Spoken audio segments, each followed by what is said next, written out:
We've all heard it before. If you just work hard enough, success will come. It's a comforting thought, a promise wrapped in moral clarity, as if the universe keeps a cosmic scoreboard, tracking every ounce of sweat we pour into our dreams. But what if that promise is a lie? What if hard work on its own isn't the golden ticket we've been taught to believe it is? What if instead, this belief serves another purpose, a deeper, more insidious one? Today we're going to peel back the illusion of meritocracy. We'll question whether effort alone truly leads to success, or if it's just a narrative used to justify inequality and keep the wheels of society turning. This isn't about becoming lazy or cynical, it's about facing reality with eyes wide open. Let's begin. Hard work, in many ways, has become a moral currency. We don't just respect someone who works hard, we praise them, elevate them, even sanctify them. The janitor who takes no days off, the single mother juggling 3 jobs, the entrepreneur who sleeps under their desk. These are our modern saints. But behind this admiration lies a dangerous assumption that success is the result of hard work and failure is the result of laziness. It creates a binary. If you have little, you must have earned little. If you suffer, you must have deserved it. The philosopher Max Weber wrote about the Protestant work ethic, a cultural belief that productivity is a sign of moral worth. It's not just economics, it's theology. Capitalism absorbed this mindset and weaponized it, and in doing so it confused virtue with output. But what happens when we zoom out? Not all labor is equal. A miner's work is no less demanding than a hedge fund manager's. A nurse's sacrifice does not pale before a tech executive's innovation. And yet, the rewards are drastically skewed. Why? Because effort is not the axis around which wealth spins. Power, access, social networks, timing, geography. These are the invisible forces that shape outcomes. They are the variables we pretend don't matter, because they threaten the story we want to believe. This myth of merit lets those at the top sleep peacefully. If they earned it, then they deserve it. If you didn't make it, you must have failed to try hard enough. It's a seductive logic, but it's not truth. It's comfort disguised as fairness. The idea that hard work always leads to success functions like a societal leash. It keeps us striving. It keeps us compliant. It convinces the worker to stay an extra hour, unpaid. It persuades the student to take on crushing debt for a shot at upward mobility. It makes people internalize failure as a moral defect, not smart enough, not disciplined enough, not worthy enough. Michel Foucault argued that power no longer needs chains and whips. Today, power hides in narratives we tell ourselves, and the myth of hard work is among the strongest, because if we believe the game is fair, we'll keep playing, even when the odds are rigged. This doesn't mean hard work is meaningless. In fact, it can be beautiful, an act of devotion, discipline, or self-expression, but it's dangerous when weaponized. When used to shame the poor, justify exploitation, or ignore systemic barriers. Success stories often hide the scaffolding, the family connections, the mentor, the lucky break, the absence of tragedy. But we rarely ask about those things. We prefer the cleaner tale of grit, of hustle, of pulling oneself up by bootstraps. Nietzsche warned us of this tendency. He believed that morality often masks power, dressing domination in the clothes of righteousness. Good becomes what benefits the strong. In that light, the glorification of hard work often serves those who benefit most from others, believing in it unconditionally. So what do we do with this knowledge? It starts with awareness, recognizing that effort matters, but it is not the only ingredient. That some systems are designed not to reward labor, but to extract it. It means honoring the dignity of work without turning it into a religion, questioning why some are rewarded extravagantly for minor contributions, while others break their backs and remain invisible. It means rejecting the shame that comes with struggle, and refusing to judge others through the lens of output alone. Merit is real, but it's not absolute, and success is never just earned, it is always in part granted. Hard work is not a lie, but the promise that it always leads to justice, that's the illusion. You may work with devotion and still face failure. You may rise only to fall again. You may be brilliant and still unseen. But here's the paradox. When you stop chasing success as a moral reward, you begin to work from a place of clarity. You stop tying your worth to the outcome and begin defining it on your own terms. And that might be the most radical act of all. Thank you for watching. If this message resonated with you, consider sharing it. Not to preach hard truths, but to offer comfort to those quietly carrying the weight of an unfair system, because they're not alone, and neither are you. Let's talk about something rarely acknowledged, the mental toll of this illusion. If you believe success is solely a matter of hard work, then every failure becomes an indictment of your identity. Not just "I didn't succeed," but "I am a failure." This quiet form of self-blame eats at people. It creates shame, depression, burnout. You don't rest because rest feels like sin. You don't slow down because slow means lazy. You say yes to exploitation because the only alternative is being labeled as weak, or worse, undeserving. And this isn't accidental. Modern systems thrive not just on labor, but on guilt-fueled obedience. They rely on you believing that you're never quite doing enough, that if you're tired, broke, or struggling, it must be your fault. Philosopher Erich Fromm described this as the marketing personality, the modern self that sells itself, packages itself, brands itself, not for joy, not for truth, but for validation. In a world where value is measured in productivity, we internalize the logic of machines, and we forget we are human. Now let's be honest, some people don't just get tired, they break. They give everything and still fall behind. They believe in the dream, only to wake up disillusioned. They start to ask themselves the hardest question of all: what if nothing I do will ever be enough? That's not weakness, that's awakening. Because there's a point when working harder starts to feel like pushing against a locked door, a door that was never meant to open for you, not because of who you are, but because of where you were born, what you look like, or how much wealth your parents passed down or didn't. This isn't bitterness, this is realism. And yet what do we tell people in pain? Keep trying, keep grinding, just manifest harder. It's cruel optimism, a refusal to face the structure of injustice, disguised as empowerment. But systems don't reform themselves just because people work harder. They reform because people see clearly and demand differently. So what's the alternative? To give up? No. The alternative is to redefine dignity, not as the outcome but as the intention. You can still work hard, you can still strive, but you do it for your own reasons, not to prove your worth, not to chase the illusion, not to buy your spot in someone else's hierarchy. You do it because the work itself brings something to life in you, because creation is a form of rebellion, because care, even when unpaid, is still sacred. When Viktor Frankl survived the concentration camps, he wrote that human beings are not destroyed by suffering, but by suffering without meaning. So reclaim your meaning. Don't let the world reduce you to a machine, a number, or a failure. You are not your output. You are not your salary. You are not your follower count. You are the story you choose to live. Even when it doesn't pay, even when no one is watching, especially then, the myth of hard work isn't entirely false.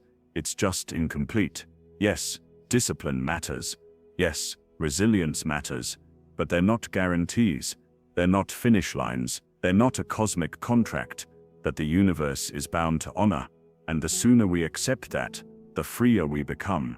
Free to stop performing virtue. Free to stop chasing approval. Free to rest without guilt. Free to help others without judgment. Because true justice begins where the myth ends, not in rewarding only those who earned it, but in building a world where worth isn't tied to productivity, and where no one is discarded for falling short in a rigged race. Thank you for watching. If this message helped you pause and breathe, share it with someone else who needs that same space. And remember, your value was never something you had to earn. Every era has its myths. In ancient times it was divine right. Kings ruled because the gods willed it. In the industrial age, it was nationalism, work for the glory of the nation. And today, in late capitalism, the myth is meritocracy, But what happens when a myth begins to unravel? Not suddenly, not all at once, but quietly, as more and more people look around and realize I did everything right, and it still wasn't enough. That's the moment of awakening. It's not just political, it's spiritual. It's the realization that the dream you were chasing may not be your dream at all, but someone else's trap, dressed in the language of purpose. And when enough people awaken, the ground begins to shift, not violently but decisively. So if not the myth, then what? What does success look like when you strip away the illusion? Maybe it looks like a teacher who shows up for kids every morning, even though the pay is low and the gratitude is scarce. Maybe it's the single parent building a world of safety from nothing but exhaustion and love. Maybe it's the artist who refuses to trade truth for popularity. Maybe it's the worker who walks away from the hustle and decides that enough is enough. These aren't failures. These are victories. Small, defiant, beautiful victory. Success, real success, may have less to do with reaching the top, and more to do with refusing to lose your soul on the way there. As the Stoics said, what matters is not what you bear but how you bear it. When people start rejecting the myth, a quiet revolution begins. It doesn't look like flames in the streets. It looks like people quitting jobs that exploit them, people choosing sleep over another side hustle, people helping neighbors, not for networking, but because it's right. People creating, writing, dancing, building not for monetization but for meaning. This is how empires crumble, not through riots, though those may come, but through millions of invisible acts of defiance. When people reclaim their time, their energy, their values, they stop being cogs in someone else's machine. They become authors of their own lives. And that is dangerous, not to society but to the systems that profit from our blindness. If you've made it this far, it means something in you already knew this. Maybe you've felt it at 2 a.m. staring at the ceiling, wondering why you're so tired yet feel so behind. Maybe you've seen it in your parents' eyes, working until their backs broke and still worrying about bills. Maybe you've whispered it in the dark. Is this really all life is supposed to be? Let me be clear. You are not lazy. You are not broken. You are not a failure. You are a soul, living in a world that often demands everything while giving back little. And still you are here. Still trying, still feeling, still human. And that is enough. It always was. So if you remember nothing else from this video, remember this. You don't have to earn your right to exist. You don't have to exhaust yourself to be worthy of rest. And you don't need to win a race that was never fair to begin with. You were never meant to be a machine. You are here to live, to think, to love, to rebel, to be. Thank you for watching. If this spoke to you, share it with someone who's still trapped in the myth, because freedom doesn't begin with escape.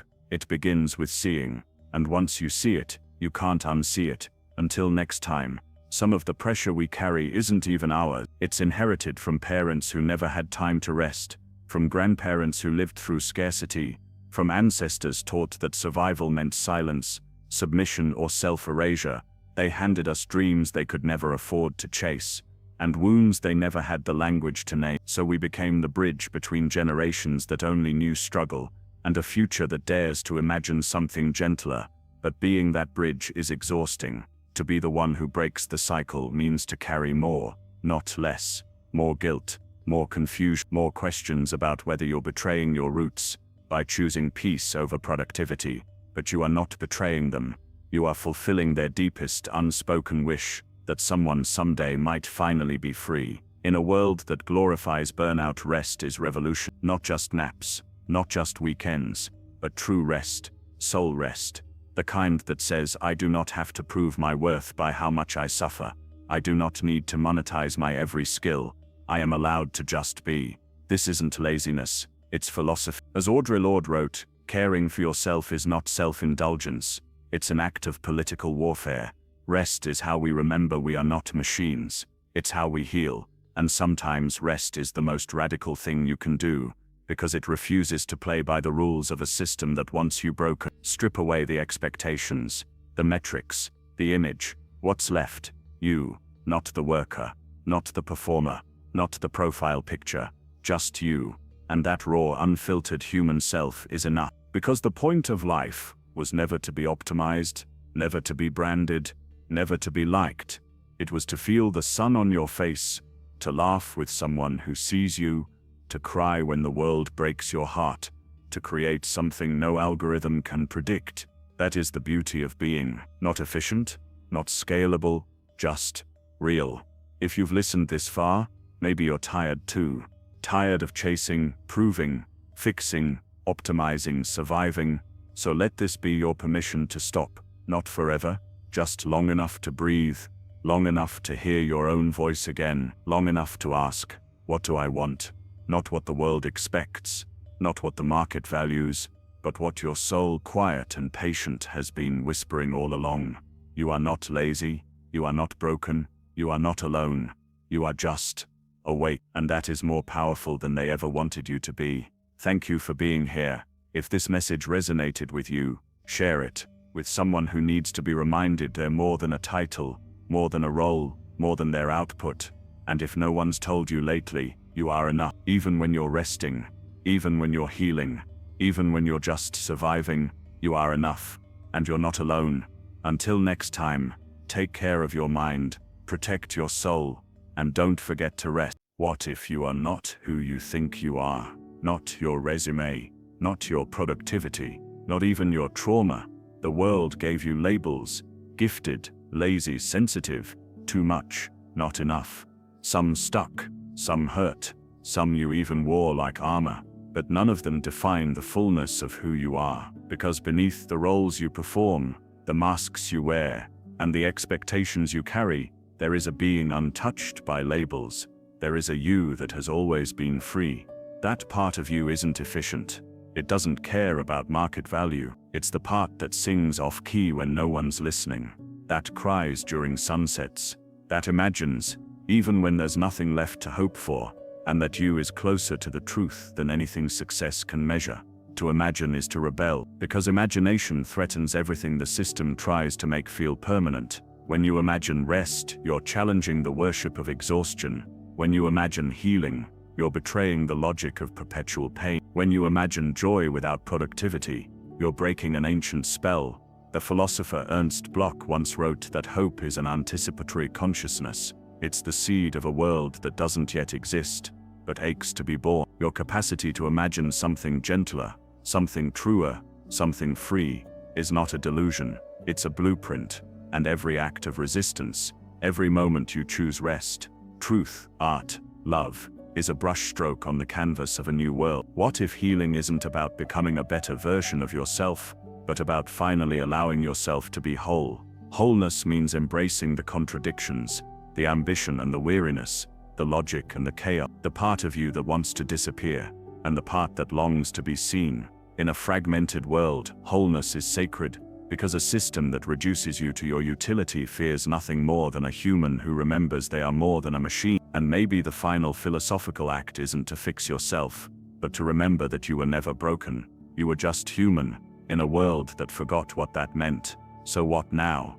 Do we burn it all down? Quit our jobs? Flee the cities? Delete every app? Maybe, but maybe the revolution doesn't always look like fire. Maybe it looks like a nap, like an honest conversation, like saying no without guilt, like making art no one pays for, like refusing to perform your pain just to prove it's real. Maybe it's quiet, a rebellion made of breath, of boundaries, of being. Because the world wants your obedience loud, but your awakening silent.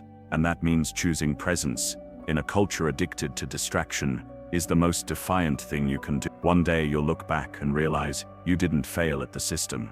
The system failed you, and your exhaustion, your sadness, your refusal to go on as before, was never weakness. It was wisdom, the beginning of remembering what it means to be alive. So pause, breathe, and begin again, not as a worker, not as a brand, but as a being, alive, awake, and finally,